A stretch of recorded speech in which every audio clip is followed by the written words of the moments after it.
మన Chiranjeevi vascular and multi speciality hospital దేశంలోనే best vascular and endovascular facilities and all multi speciality care. మీ ఆహారం సరిగ్గా లేకపోవటం వల్ల అందరికీ ఏదో ఒక రోగం ఉంది. అది బీపీ కావచ్చు, డయాబెటీస్ కావచ్చు, క్యాన్సర్ కావచ్చు, ట్రైగ్లిజరైడ్స్ కావచ్చు, ఊబకాయం కావచ్చు, నిద్ర రాకపోవటం. సార్ నాకు నిద్ర రావట్లేదు, ట్యాబ్లెట్ తీసుకో. నిద్ర ఎందుకు రావట్లేదంటే అందరికీ ముఖ్యంగా ఈ వెలుతురు ఎక్కువై నిద్ర రావట్లేదు.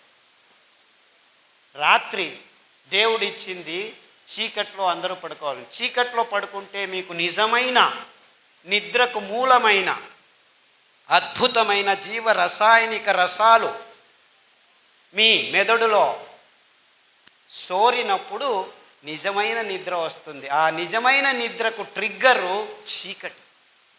ఆ చీకటిని మనం పారదోలుతున్నాము. రాత్రి లైట్ ఉందని వేసుకొని డ్యాన్సులు చేస్తున్నాము. పగలు నిద్రపోతే సరిగ్గా నిద్ర వచ్చినా నిజమైన నిద్రలో మీకేం జరుగుతుందంటే మీ దేహంలో రోగ నిరోధక శక్తి ఉత్పాదనం అవుతుంది. అంటే మీరు అందరూ నిద్రపోతున్నారు కానీ నిజమైన నిద్ర లేదు. ఎందుకంటే మీరు కాఫీలు తాగుతున్నారు, టీలు తాగుతున్నారు, సిగరెట్లు తాగుతున్నారు, ఆల్కహాల్ తాగుతున్నారు, తంబాకు నోట్లో వేసుకుంటున్నారు. ఇవన్నీ దుశ్చటాలు మానవ జాతికి తరతరాలుగా ఈ కంపెనీలు అందజేస్తున్న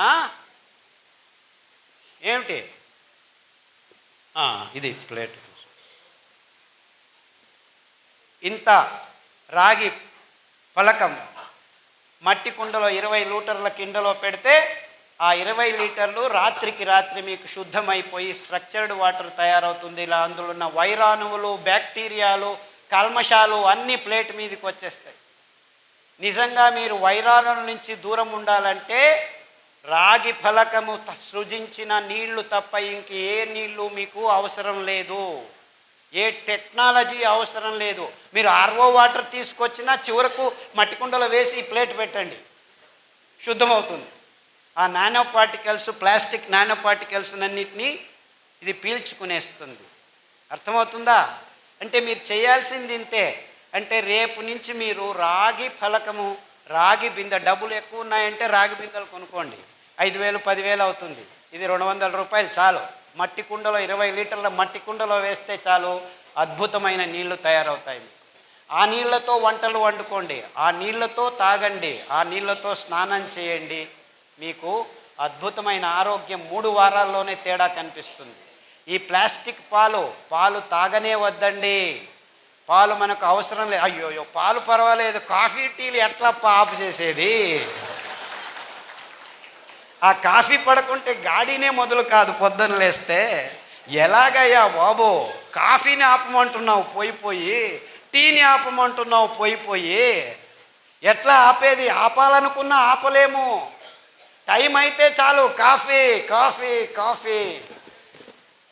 కెఫీన్, ఈ ఆల్కలాయిడ్, నికోటిన్ సిగరెట్టులో, మార్ఫిన్ ఈ డ్రగ్స్లో, చాక్లెట్లో థియోబ్రోమిన్, ఈ ఆల్కలాయిడ్స్ మిమ్మల్ని కావాలి కావాలి కావాలి అని మిమ్మల్ని నిర్వీర్యులని, నిస్తేజులను చేస్తుంది. కాఫీకి మీరు గులాములై పొద్దున్న లేస్తే కాఫీ లేకుంటే ఎవరి చుట్టూ చూడరు, మాట్లాడరు. ఎవరైనా మాట్లాడితే విసుగుతో అటు ఇటు వెళ్ళిపోతూ ఉంటారు. అంటే ఆ కాఫీ పడాలి మీకు. ఇలాంటి దుశ్చటాల నుంచి దూరం ఊరికే చెప్పి కాఫీ తాగొద్దని చెప్పి వెళ్ళిపోతే సరిపోయిందా? ఎలా దూరం చేసుకోవాలి ఈ చటాన్ని అని చెప్పు. కానుగ ఆకు కషాయం తాగండి, చమురు ఆకు కషాయం తాగండి, తిప్పతీగ ఆకు కషాయం తాగండి. 6 వారాల్లో మీకు కాఫీ అవసరం లేదు అనిపిస్తుంది. 6 నెలల్లో డ్రింక్స్ అవసరం లేదు అనిపిస్తుంది. 3 నెలల్లో సిగరెట్ను దూరం చేయొచ్చు. కానుగ ఆకు, నేను ఉత్తర కర్ణాటకలో ఇలాగే ప్రయాణం 4-5 రోజులు చేసేవాడిని, 100 కిలోమీటర్లు. ఆ డ్రైవరు ప్రతిసారి అలా నిలిపేది, నోట్లో పెట్టుకునేవాడు తంబాకు. 2 రోజులు చూసిన తర్వాత చివరికి కారు ఆపించి అక్కడ కానుగ చెట్టు అదే ఉంటుంది, రోడ్డు మీద ఉండేది. నాకెందుకు అండి, తీసుకురా బాబు అని చెప్పి ఆ కానుగాకును తెప్పించి కడిగేసి నీళ్ళతో, తామ్రద పాత్ర నా దగ్గర ఎప్పుడు చెంబు ఉంటుంది ప్రయాణం చేసినప్పుడు, ఆ నీళ్ళతో కడిగి ఆ తంబాకు బదులు కానుగాకు నోట్లో పెట్టాను. 2 సార్లు చేస్తే 3వ సారి వాడు తంబాకు బదులు కానుగాకు పెట్టుకుని ఆ రసాన్ని పీలుస్తూ 6 రోజుల్లో తంబాకు నుంచి అప్పుడే వాడికి నోట్లో క్యాన్సర్ వచ్చింది. 6 వారాల్లో ఆ గాయం బాగైపోయి. అంటే ఆ కానుగ ఆకు కషాయంలో ఇలాంటి దుశ్చటాల్ని దూరం చేసే గుణం ఉంది. అదే రీతి చమురు ఆకు, అదే రీతి తిప్పతీగ ఆకు. సో 1 వారం కానుగ కషాయం, 1 వారం తిప్పతీగ కషాయం, 1 వారం చమురు ఆకు కషాయం మీరు వరుసగా క్రమం తప్పకుండా 9 వారాలు తాగితే పడిగడుపున కాఫీలు అందరూ ఏం చేస్తారు, టిఫిన్ బాగా లాగించి కాఫీ తాగుతారు. ఇప్పుడు మీరు లాగించే ముందు కషాయం తాగండి. ఎందుకంటే మొత్తం మీ పచననాళంలో అక్కడికక్కడ పీల్చుకొని మీ రక్తంలోకి ఈ అద్భుతమైన పరమాణువులు వెళ్ళి మీ నరాల దౌర్బల్యాన్ని, ఆ నిస్తేజాన్ని, నిర్వీర్యాన్ని మీ దేహం నుంచి దూరం చేయాలంటే ఇంత సింపుల్గా ఉంది సొల్యూషన్. కానీ మీరు ఈ దూరం కావాలి అనేది మీ మనసులోకి రావాలి. ఆ దూరం చేసుకోవాలి అనుకుంటే చాలు, దేవుడు ప్రకృతిలో అద్భుతమైన పదార్థాలను ఇచ్చాడు. మీకు ఆరోగ్యాన్ని ప్రసాదించే అద్భుతమైన కానుగ చెట్టు మన దేశంలో ఎక్కడంటే అక్కడ పెరుగుతుంది. చమురు చెట్టు గింజలు పడేస్తే మీరు చూడకుండానే చమురు చెట్లు పెరుగుతాయి. ఎవరు ఏమీ చేయాల్సిన పని లేదు, 1 పైసా ఖర్చు లేదు. తిప్పతీగ తెలుసా మీకు అది ఎలా పెరుగుతుందో? అమృతబల్లి అంటారు దాన్ని. అంటే మీరు అది వద్దు చీ అని పారేసి చించి పడేసి పైన ఆ గోడ మీద కట్టేయండి. ఆ గోడ మీద కట్టండి. 3 వారాల తర్వాత చూడండి, ఇలాంటి భయంకరమైన కాంక్రీట్ ఉన్న రూములో కట్టినా కానీ మీరు ఏమీ చేయకుంటే 3 వారాల్లో అది వేరు వదిలి మెల్లిగా వెళ్ళి మన్నును గర్తించి అక్కడ ఆకు మొదలు పెడుతుంది. అంటే మీరు చంపినా చచ్చింది అనుకున్నా 3 వారాల్లో మళ్ళా జీవాన్ని వస్తుంది. అందుకే దాన్ని అమృత బల్లి అంటారు సంస్కృతంలో. అదే తిప్పతీగ, అది మీకు అమృతంలాగా పనిచేస్తుందన్నమాట. ఆ ఆకు కషాయం అమృత బల్లి. ఈ ఆకుల కషాయాలు మీ దేహంలో నవచైతన్యాన్ని పుట్టిస్తాయి.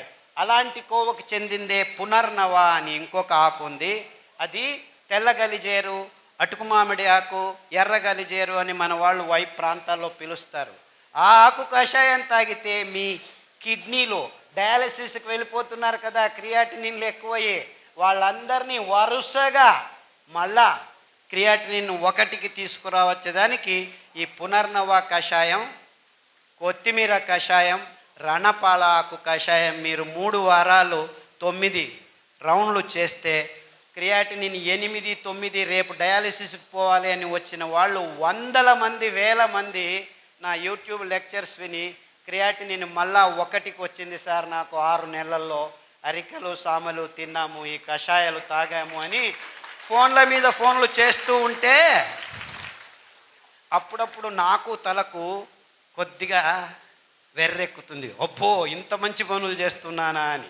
నేనేమీ చేయట్లేదురా పిచ్చోడా, అవి చేసేది ఆ తీగలు, ఆ కషాయాలు, ఆ అరికలు, ఆ సామెలు, వీటన్నిటినీ పుట్టించింది ఆ భగవంతుడు.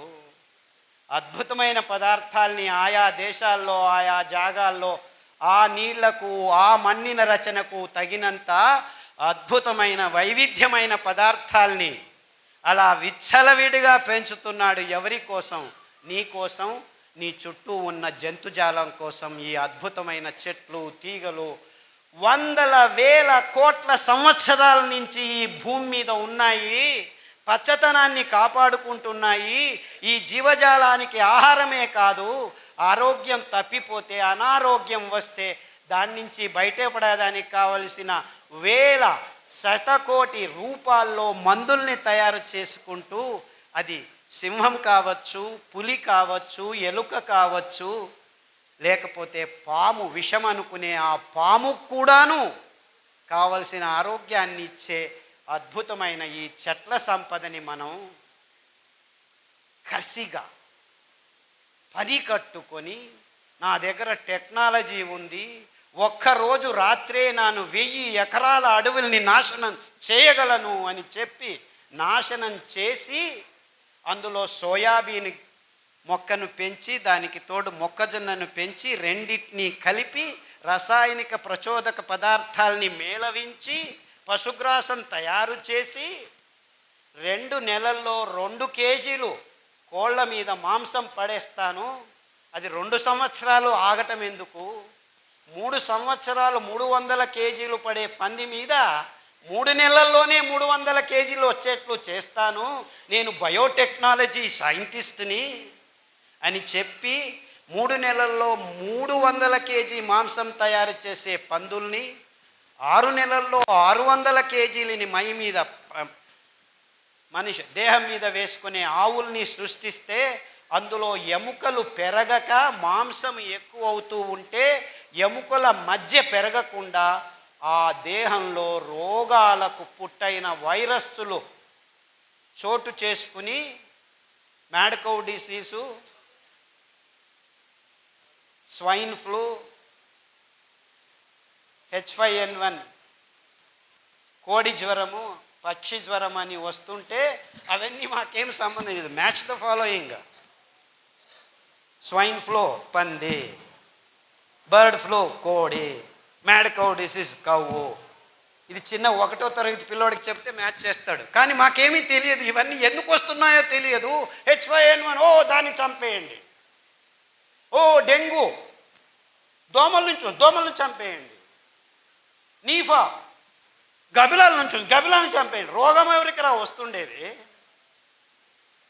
మిమ్మల్ని చంపేద్దామా?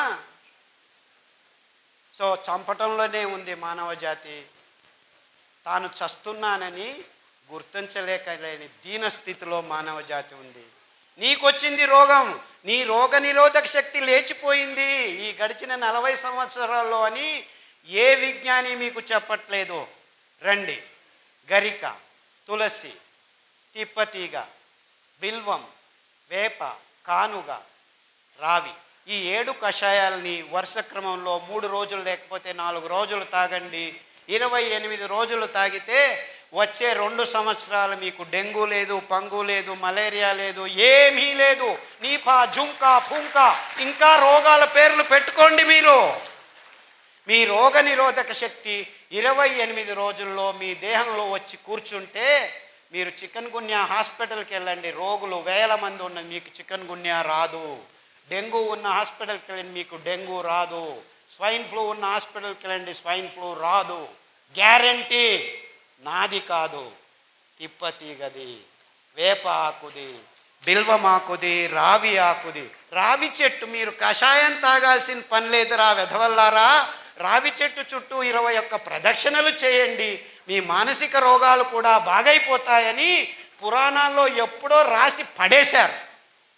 లేదు మేము రియల్ ఎస్టేట్ బిజినెస్ చేసుకోవాలని దేవాలయాల్లో ఉన్న రావి చెట్లను కూడా కట్ చేసి కళ్యాణ మంటపాలు కట్టుకొని బిజినెస్లు చేస్తూ కూర్చుంటున్నాం.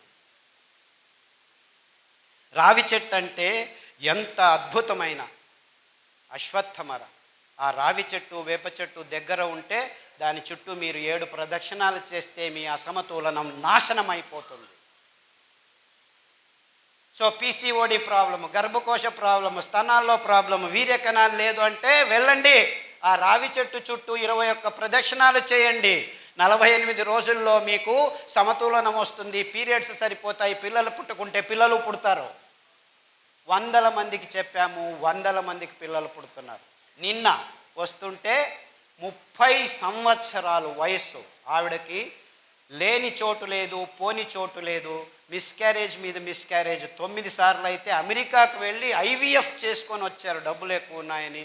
ఆ పాప కూడా మిస్క్యారేజ్ అయిపోతే చివరికి ఏమీ చేయలేక దిక్కు తోచక ఉంటే నా లెక్చర్ విని నిజంగా వాళ్ళు రావి చెట్టును వెతుక్కొని కషాయం తాగి దాని చుట్టూ ప్రదక్షిణం చేశాము, మాకు ఇప్పుడు పిల్లోడు పుట్టాడని నిన్ననే ఫోన్ చేశారు. ఇది సైన్సు, IVF సైన్స్ కాదు. ఎందుకంటే కృత్రిమంగా వీర్యకణాల్ని ఎవరిదో ఎక్కడి నుంచో తెచ్చి ఈటేదు వాటేదు అని చేస్తే మీకు వచ్చిన రేషియో 2%. అంటే 100 ఎక్స్పెరిమెంట్లు చేస్తే 3 అవుతుందంట. అది ఒక సైన్సా? పుట్టగొడుగుల్లాగా IVF సెంటర్లు మన ఊర్లలో వస్తున్నాయంటే ఏమిటి? You cannot even have sex properly అని. గోంగూర గోంగూర ఊరగాయ తింటావా, అమ్మో బీపీ ఎక్కువ అయిపోతుంది. అయ్యో కొబ్బరి చట్నీ తింటావా, కొలెస్ట్రాల్ వస్తుంది. అయ్యో నువ్వులు తింటావా, నల్లగా అయిపోతావు అని డాక్టర్లు ఈ తజ్ఞులు చెప్పడం మొదలుపెట్టారు. మనం ఊరగాయలు తినేది ఆపు చేశాము, కొబ్బరి చట్నీలు తినడం ఆపు చేశాము, కోడిగుడ్లు తినడం మొదలుపెట్టాము. హార్ట్ బ్లాక్లు మొదలయ్యాయిరా బాబు. 16 ఏళ్లకే హార్ట్ అటాక్ వచ్చి చచ్చిపోతుంటే ఏం చేయాలో తెలియదు. హార్ట్ అటాక్ వెరీ డేంజరస్ అని లెక్చర్ల మీద లెక్చర్లు ఇస్తున్నారు, కానీ ఒక్క హార్ట్ అటాక్ నిలవట్లేదు. 16 ఏళ్ళకి హార్ట్ అటాక్ ఏమిటి, 20 ఏళ్ళకు బీపీ ట్యాబ్లెట్లు ఏమిటి అని ఒకడు ప్రశ్నించట్లేదు. మీరు చేయాల్సింది ఇంతే. ఒక వారం సొరకాయ, ఒక వారం దోసకాయ, ఒక వారం బూడిద గుమ్మడికాయ జ్యూస్ తాగొని పొద్దున తాగండి. 9 వారాల్లో 95% బ్లాక్ ఉందని మొన్న విజయవాడకి వెళ్ళాం. విజయవాడలో కదండి, 8 మంది ముస్లిం సోదరులు ఆసుపత్రిలోకి వెళ్తే ఆపరేషన్ చేసినా మేము గ్యారెంటీ ఇవ్వలేము, ఏం చేయాలో తెలియదు, చెయ్యి ఇలా ఎత్తలేము, కాలు ఇలా ఎత్తలేము అని వెళ్తే ఇలా చెప్పి పంపించేశారు. స్టంట్ వేయలేము, ఏమి చేయలేమని. మీ లెక్చర్లు విని దోసకాయ రసము, గుమ్మడికాయ రసము, బూడిద గుమ్మడికాయ రసము మీరు 9 వారాలని చెప్పారు. యాక్చువల్లీ 6 వారాలకే మాకు శక్తి వచ్చేసింది, నడవడం మొదలు పెట్టాము. 9 వారాలకు నేను ఇప్పుడు 3 కిలోమీటర్లు నడుస్తున్నానని ఒక్కరు కాదు, ఇద్దరు కాదు, 3 వచ్చి చెప్పారు.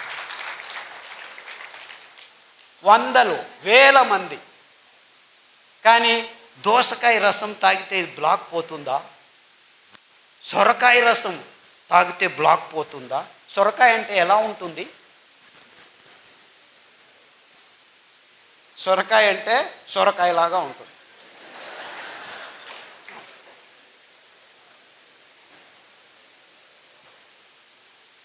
అంటే మన అద్భుతమైన పదార్థాలని మనం గుర్తించలేని నీచ స్థితికి దిగజారిపోయాం మనం. ఎంత వైవిధ్యమైన ప్రదేశం మనది. అది ఎన్ని కూరగాయలో, ఎన్ని ఆకుకూరలో, ఎన్ని ఫలాలో, ఎంత అమృత ఫలం. జాంపండు వస్తుంటే మేము దిగి జాంపండు అక్కడే తిని వచ్చేసాం. అమృత ఫలం, పేరే అమృతం, పరిపూర్ణ ఫలం. కానీ ఏమంటున్నారు, పాలు పరిపూర్ణ ఆహారం అంటున్నారు. పాలు మీకు పరిపూర్ణ విషం. ఇంత అద్భుతమైన పండును పెట్టుకొని కివీ ఫ్రూట్ తినండి, స్ట్రాబెర్రీ తినండి. అది స్ట్రాబెర్రీ ఎక్కడ పెరుగుతుందో తెలియదు. లేదు లేదు మేము పెద్దగా వేసి స్ట్రాబెర్రీని పెంచిస్తున్నాము, ఇజ్రాయేల్ నుంచి టెక్నాలజీ తెస్తున్నాము, ఆక్వాకల్చర్ చేస్తాము, ఇది చేస్తాము, అది చేస్తాము. అలా పెంచాల్సిన కర్మ మనకేమిట్రా? ఆ సీతాఫల పండు ఊరికి అదంతకదే పెరుగుతుంది, రాళ్ళ సందుల్లో పెరుగుతుంది. ఆ సీతాఫలం తింటే మీ వైట్ డిశ్చార్జు, గర్భకోశ సంచుల్లో ఉరిమూత్రం అంటే మంటమూత్రం, ఇవన్నీ ప్రాబ్లమ్స్ 6 రోజుల్లో మాయమైపోతుంది. ఆ కాల్షియం అని తలగొట్టుకుంటున్నారు కదా, 2 సీతాఫల పండు తినండి, మీకు ఎంత కాల్షియం కావాలి 2 నెలలకు అంతా దొరికిపోతుంది. ఏ డాక్టర్ అయినా సీతాఫల పండు తిను అని చెప్తున్నాడా? నువ్వులు తినండి, 1 లడ్డు, 100 గ్రాముల లడ్డు 1 లీటర్ పాలల్లో ఉన్న కాల్షియం మీకు దొరికి టేస్ట్ చేస్తుంది. 1 లీటర్ పాలు తాగితే మీకు దొరికేది 180 మిల్లీగ్రాముల కాల్షియమే. ఉండేది 1 గ్రాము, అయితే దొరికేది అంతే. కానీ ఈ మాట ఎవరు చెప్పలేదు. ఎందుకంటే పాల ఇండస్ట్రీ పెరగాలి, ఆ కంపెనీలకు దుడ్డు కావాలి, స్టెరాయిడ్స్ కంపెనీలు బాగుపడాలి. మీరందరూ పాలు తాగి రోగాలు తెచ్చుకుంటుంటే మేము డబ్బులు చేసుకుంటుంటాం. ఎందుకు మన మీద రుద్దుతున్నారు? ఈ పెద్ద పెద్ద కంపెనీలు సూట్ కేసులు ఇస్తే రాజకీయ నాయకులు పాలసీలు చేసి పాలు తాగండి, గుడ్లు తినండి, ఇది చేయండి, అది చేయండి అని ఈ స్కీములు, స్కాములు. మనకు అవసరం లేనివన్నీ అవసరం ఉందని ఈ విజ్ఞానులు చెప్తున్నారు. మనం బసవన్నలాగా తలలు ఊచుకుంటూ వాళ్ళు చెప్పింది పెద్ద పెద్ద పొట్టలు, బ్లాకులు, ఇది అది దిక్కుతోచట్లేదు, అయోమయ స్థితి అంటున్నాం. మనం చేయాల్సింది ఇంతే. మన పూర్వీకులు తింటున్న పదార్థాలని మళ్ళా స్వచ్ఛంగా, ఏ రసాయనిక పదార్థాల గోజు లేకుండా మనం పెంచుకోవచ్చు. మనమే కాదు, మొత్తం ప్రపంచానికి అద్భుతమైన ఆరోగ్య రహదారిని నిర్మించి తినండ్రా మీరు ఆరోగ్యంగా ఉండర్రా అని ఊరిక ఫ్రీగా పారవేయచ్చు. ఎందుకంటే ఈ ధాన్యాలు ఎక్కడ పడితే అక్కడ బయలుసీమల్లో, బంజరు భూముల్లో ఎవరి అవసరము లేదు, 4 వానలు చాలు. మీరు ఆ బియ్యాన్ని పెంచాలంటే 8,000 లీటర్ల నీళ్లు కట్టాలి 1 కేజీ పెంచేదానికి. అందరూ ఈ కొర్రలు చాలా ఎక్కువ అని అంటున్నారు, కానీ ఆవిడ చెప్పినట్లు రైతులకు దొరికేది 10 రూపాయలే, ఈ మిడిల్ ఫీలర్స్ తీసుకుంటున్నది 100 రూపాయలు. సో ధర ఎక్కువ ఉండేది రైతు వల్ల కాదు, ఈ మిడిల్ మ్యాన్ వాణిజ్యీకరణం వల్ల. అందుకే వాళ్ళకి చిన్న చిన్న మిషన్లు, మిక్సీల్ని మేము ట్వీక్ చేసి, నేను ఇంట్లో యాక్చువల్లీ మా అక్కయ్య గారు బుచ్చి అని ఉంది, ఆవిడ నేను కలిసి ఆ పద్ధతిని కనిపెట్టాను. అందుకే దానికి బుచ్చి మెథడ్ అని పేరు పెట్టాను.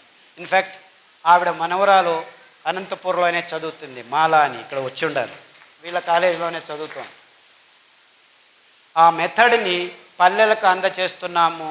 యాక్చువల్లీ ఇంకా ముందుకు ఏం ఆలోచిస్తున్నామంటే, ఆ మిక్సీకి ఇంకా కొన్ని రోజులు పోతే ఎలక్ట్రిసిటీ ఉండదు. Don't think you will have all these lights. ఇంకొక 4 సంవత్సరాలు మొత్తం అన్ని కంపెనీలు మూసుకొని పోతాయి, కోల్ లేదు, ఇంధనం అయిపోతుంది. సో నిజంగా అప్పుడు మీరు భోంచేయాలంటే భానుజా గారి దగ్గర రావాలి, ఎందుకంటే వాళ్ళు మాత్రమే మీకు బియ్యం ఇవ్వగలరు. అర్థమవుతుందా? ఆ మిక్సీని పనిచేసేదానికి we have designed a small solar plate. ఒక మిక్సీకి ఒక సోలార్ ప్లేటు. సో చెట్టు కింద కూర్చొని ఆ ప్లేట్ చెట్టు పైన పెడతాము, నీడలో కూర్చుంటాము, ప్లేట్ ఎండలో ఉంటుంది, మిక్సీ రెడీ అవుతుంది, సిరిధాన్యం మీకు రెడీ చేస్తారు, బియ్యం రెడీ చేసి ఇస్తారు. సో ఆవిడ వెనక తిరగండి, ఆ మహిళల వెనక తిరగండి, మీకు నిజమైన ఆరోగ్యమైన సిరిధాన్యాలు ఇప్పుడు కాదు 5 సంవత్సరాల తర్వాత కూడాను దొరుకుతాయి. ఎందుకంటే ఆ డీసెంట్రలైజ్ టెక్నాలజీని మేము గడిచిన 5 సంవత్సరాల నుంచి పల్లె పల్లెకు వెళ్ళి ట్రైనింగ్ ఇస్తున్నాము. అందుకు బాలన్ గారు చాలా శ్రమిస్తున్నారు. బాలన్ ఎక్కడున్నావా బాబు? ఆయన ముందుకు రాడు, వెనకలు ఉంటాడు మహానుభావుడు. బాలన్ అని ఆయన ప్రతి పల్లెకు వెళ్ళి ట్రైనింగ్ ఇస్తున్నాడు. అంతేకాకుండా మైసూర్లో ఒక చిన్న పల్లెలో 5 ఘటకం అంటే 5 మిక్సీలు చిన్నగా వచ్చిన వాళ్ళందరికీ, వేరే వేరే ఊర్ల నుంచి వచ్చిన వాళ్ళకి ట్రైనింగ్లు ఇస్తూ ఉంటాం మేము. ఎందుకంటే ఈ ధాన్యాన్ని పెంచేది ఒకవైపు అయితే, ఈ మిషన్ల చేతుల్లో చిక్కుకొని మళ్ళా అందరం ఈ కంపెనీల కపిముష్టికి వెళ్లకుండా ఉండాలని డీసెంట్రలైజ్డ్ టెక్నాలజీ, అప్రోప్రియేట్ టెక్నాలజీ అని తయారు చేశాము. ఇప్పుడు పల్లెల్లోనే మీరు బియ్యాన్ని తయారు చేసుకోవచ్చు. పల్లె ప్రజలకి ఇది చాలా అవసరం. ఎందుకంటే మీరు పెంచుతారు, మళ్ళా కంపెనీలకు దారికి పోకుండా మీ ఇంట్లోనే మీకు కావాల్సింది మీరు ఖర్చు పెట్టకుండా బియ్యం తయారవుతుంది. మీరు భోంచేసి మీరు ఆరోగ్యంగా ఉండి మిగిలింది ఎప్పుడు కావాలంటే అప్పుడు బియ్యం చేసి ఇవ్వచ్చు. ఈ అద్భుతం ఎందుకంటే ఈ ధాన్యాలు ఏ కెమికల్స్ లేకుండా 7 సంవత్సరాలు ఉంటాయి. మీరు పొట్టు తీయకుండా ఉంటే, పొట్టు తీస్తే 2 నెలల్లో పురుగు వస్తుంది. అంటే ఎంత అద్భుతంగా ఉంది చూసుకోండి. ఎంత కావాలో అంత బియ్యం చేసి అమ్ముకోవచ్చు, ఎంత కావాలో అంత తింటూ ఉండొచ్చు. సో దీన్ని నిలువ ఉంచేదానికి ఎవ్వరి కెమికల్ అవసరం లేదు. ఎంత అద్భుతం చూసుకోండి. ఇది కొర్రలే కావచ్చు, రాగులు కావచ్చు, అండు కొర్రలు కావచ్చు, ఇవన్నిటికీ అద్భుతమైన గుణాన్ని దేవుడు ఇచ్చాడు. బీజ కవచం ఉందంటే ఏ పురుగు రాదు. బీజ కవచం తీసేస్తే పురుగు వస్తుంది, 1 నెలలో వచ్చేస్తుంది. సో స్వచ్ఛందంగా మీరు అప్పటికప్పుడు ధాన్యాన్ని నిలువ ఉంచవచ్చు, బియ్యాన్ని నిలువ ఉంచేదానికి లేదు. అది ఫ్రెష్గా తయారు చేసుకొని ఈ చిన్న మిక్సీలో ఎప్పటికప్పుడు తయారు చేసుకొని అందరికీ సరఫరా చేయొచ్చు. సో ఈ మిడిల్ మ్యాన్కి దక్కాల్సిన ఆ లాభం రైతులకే నేరుగా వచ్చేందుకు మేము ఈ పద్ధతిని కనిపెట్టుకున్నాం. అంటే మనం ఏం చేసినా మన రైతులు, మన పల్లెలకు ఆర్థికంగా సహాయం కావాలి, కానీ మిడిల్ మ్యాన్ ఎక్కడో ఒక చోట డబ్బులు చేసుకుంటూనే ఉంటాడు. సో ఈ అద్భుతమైన పద్ధతిని కనిపెట్టినందుకు, పనిచేస్తున్నందుకు బాలన్ గారికి, మా అక్క బుచ్చక్కకు నా నమస్కారాలు. ఆ మిషన్ని ట్వీక్ చేసాం మేము. దాంట్లో పల్స్ అని ఉంటుంది, 1, 2, 3 స్టెప్పులు ఉండవు, ఊరికి అలా పట్టి వస్తే టక్కన వచ్చేస్తుంది. ఇదంతా చేశాము. అన్ని విషయాల్ని క్లుప్తంగా కాకుండా వివరంగా అందరి ముందు ముక్తంగా పంచుకోవాలి. బుద్ధితనాన్ని అమ్ముకునే బుద్ధిమాంద్యం మనకొద్దు. ఈ పాశ్చాత్యుల్ని మనం గమనించి మన బుద్ధితనాన్ని అమ్ముకుంటున్నాం, అది బుద్ధిమాంద్యం అని చెబుతూ ఇంతవరకు నా మాటల్ని శ్రద్ధగా వింటున్నారో విన్నారు. రేపటి నుంచి మళ్ళీ ఇది దాటిన తర్వాత కాఫీ తాగేది, టీ తాగేది, సిగరెట్ తాగేది తాగుతారని తెలుసు నాకు. నేనేం కలలు కనట్లేదు రేపే మారిపోతారని. It takes time, no problem. కానీ ఆ శపథం తీసుకోండి. మీరు ఆరోగ్యంగా బతికేదానికి ఇప్పుడు దారి ఉంది, ముందు దారి లేకుండా ఉన్నింది. ముందు కాలంలో తింటుండే వాళ్ళం కానీ తెలియదు. కానీ మేము గడిచిన 20 సంవత్సరాల్లో ప్రాయోగికంగా ఈ భయంకరమైన రోగులకి ధాన్యాల్ని కషాయాల్ని తాగించి ఆరోగ్యవంతులను చేసి, ఇదేమి ప్లాన్ కాదు 3 నెలలు 4 నెలల తర్వాత మళ్ళా రోగాలు వచ్చేదానికి. ఈ ఆహారాన్ని మీరు సతతంగా తింటూ ఉంటే మీ దేహం ఆరోగ్యంతో 1 సంవత్సరం కాదు, 2 సంవత్సరాలు కాదు, మీరు 100 సంవత్సరాలు బ్రతికుంటే 100 సంవత్సరాలు ఆరోగ్యంగా ఉండొచ్చు అని చెబుతూ సెలవు తీసుకుంటున్నాను. అందరికీ నమస్కారం.